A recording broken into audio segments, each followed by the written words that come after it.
Quality আমরা নির্ধারণ করার জন্য যে কর্তৃপক্ষ আছে আমি সেই কর্তৃপক্ষ নই। কিছু কিছু বিদেশি পণ্য আমাদের বাজার এমনভাবে ছেয়ে আছে মনে হচ্ছে যে এটাই নিয়তি। আজকের মূল কথার বিষয় হলো যে প্রথমত দুইটা বিষয় আমি বুঝেছি। একটা হলো কোয়ালিটি কসমেটিক সামগ্রী অ্যান্ড স্কিন কেয়ার সামগ্রী, সেকেন্ড হলো ইনভেস্টমেন্ট অ্যান্ড এক্সপোর্ট। ঠিকই তো? আচ্ছা, এখন হলো কোয়ালিটি আমরা নির্ধারণ করার জন্য যে কর্তৃপক্ষ আছে আমি সেই কর্তৃপক্ষ নই। আমি কেউ যদি অভিযোগ করে যে এই পানিটা ভালো না, তখন আমার তাকে ডেকে বলার যে এই পানিটা ভালো না বলছে, এখন আপনি এই পানিটা কেন ইয়ে করছেন। এখন আমাকে বলবো যে এটা যে ভালো নয়, what is your judgment and how.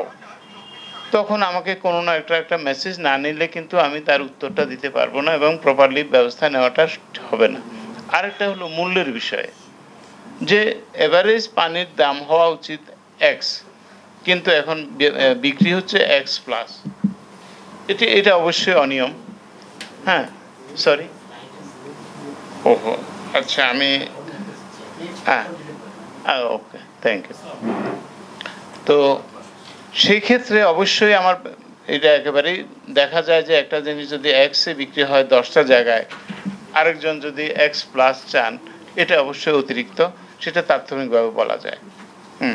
আরেকটা হলো যে ওজনে কম দিচ্ছে। মনে করেন আমি 10 কেজি চাল নিলাম, আরেক জায়গায় মেপে দেখা গেল এখানে 9.5 কেজি, তাহলে অবশ্যই ওজনে কম, তাহলে এটা তাৎক্ষণিক ব্যবস্থা নেওয়া যায়, পরিমাপে কম।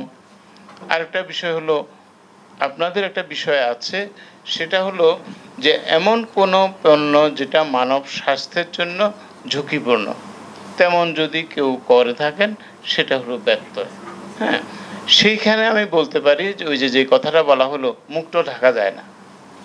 হ্যাঁ, এখন স্কিনে বা এতে ব্যবহার করার পরে একজন মানুষের স্বাভাবিক অবয়ব সেটার এফেক্টেড হয়েছে, তো অবশ্যই সেটা আমাকে দেখতে হবে। তাহলে সেই ক্ষেত্রে এই ধরনের সেন্সিটিভ আইটেমস বাজারে যখন বিক্রি হচ্ছে, সেটা যাতে যথাযথভাবে নির্মিত হয়, যথাযথ উপাদানে নির্মিত হয় এবং যথাযথভাবে এটা বিক্রি হয়। তো সেই ধরনের কোনো ব্যত্যয় যদি থাকে, এটা দেখা আমার দায়িত্ব। যথাযথভাবে উৎপাদিত হয়েছে কিনা সেটার জন্য ল্যাব আছে, আমাদের সায়েন্স ল্যাব আছে, আমাদের আপনার এখন যতটুকু জানি বিশেষ করে খাদ্যপণ্যের ক্ষেত্রে নিরাপদ খাদ্য কর্তৃপক্ষের ল্যাব আছে, বা অন্য ল্যাবে আমরা টেস্ট করে জেনে নিতে পারি। কসমেটিক্সের ক্ষেত্রে আপনাদের ল্যাব আছে বাইরে, সেই ল্যাব থেকে আমরা জেনে নিতে পারি কেউ যদি প্রতারণা করে, কেউ যদি এখানে ঠকিয়ে থাকে এবং সবচেয়ে বড় কথা সেন্সিটিভ স্বাস্থ্য এবং জীবনের জন্য ঝুঁকিপূর্ণ হয়, এটা আমাদের ব্যবস্থা নেওয়ার আপনার দায়িত্ব। এবং সেই ক্ষেত্রে আমরা বলতে পারি যে এটা আমাকে নিতেই হবে, এটা ডিসাইসিভলি, এটা নিয়ে আমার এড়ানোর কোনো সুযোগ নেই, এড়ালে এটা আমার দায়িত্বের অবহেলার অংশ হবে।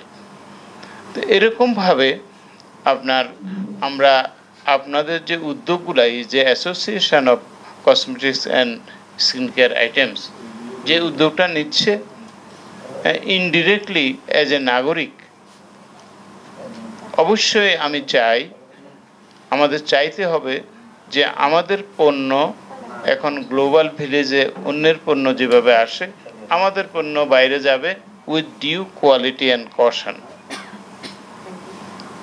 দুর্ভাগ্য হলো যে আমাদের সামনে এখন যে সমস্ত আইটেম আছে এখন বা আমরা ব্যবহার করি, আমাদের লোকাল পণ্য কয়টা আছে? কলম, কাগজ, এই যে ঘড়ি, চাবি, কয়টা আছে? আমার তো মনে হয় 1% আমাদের নাই।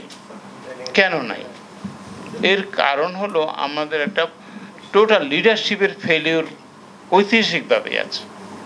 আমরা আমাদের রাষ্ট্রীয়ভাবে পণ্য উৎপাদন করি, সেটা আমাদের নাগরিকরা ব্যবহার করবে এবং অ্যাক্সেস থাকলে সেটা বাইরে যাবে, সেটা ব্র্যান্ড পাবে ইন্টারন্যাশনালি যে এটা বাংলাদেশ থেকে প্রস্তুত হয়েছে, অতএব এই বিষয়ে কোনো সন্দেহ নাই। আমরা কখনো এদিকে মনে হয় লিডারশিপ নজর তেমন দেয় নাই। আমি যেটা মনে করি। যে কারণে আজকে 100 বছর উপরে ওই যে কিছু কিছু বিদেশি পণ্য আমাদের বাজার এমনভাবে ছেয়ে আছে, মনে হচ্ছে যে এটাই নিয়তি। আপনি যখন দোকানে যাবেন, যখন এই যে আপনার থালা বাসন মাজার জিনিস কিনবেন, আপনার সাবান কিনবেন, সাবান জাতীয় অন্যান্য পণ্য কিনবেন, তারপরে আপনার তেল কিনবেন, ইত্যাদি কিনবেন, ম্যাক্সিমাম ক্ষেত্রেই আপনার এটা আমাদের পণ্য নয়। কোথাকার পণ্য আমি জানি না, এটা আমাদের দ্বারা উৎপাদিত কোনো পণ্য নয়। এবং দোকানে, যে কোনো দোকানে গেলে যে আইটেমসগুলো দেখি, চকলেট থেকে শুরু করে খুব কমই আছে আমাদের পণ্য।